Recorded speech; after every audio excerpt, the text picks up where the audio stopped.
DTI Secretary Maria Cristina Roque, DTI Undersecretary Mary Jean Pacheco,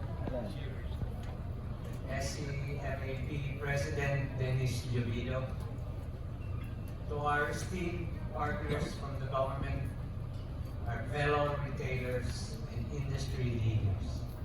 It is a great honor and privilege to welcome you all to the first Wholesale and Retail Trade Forum.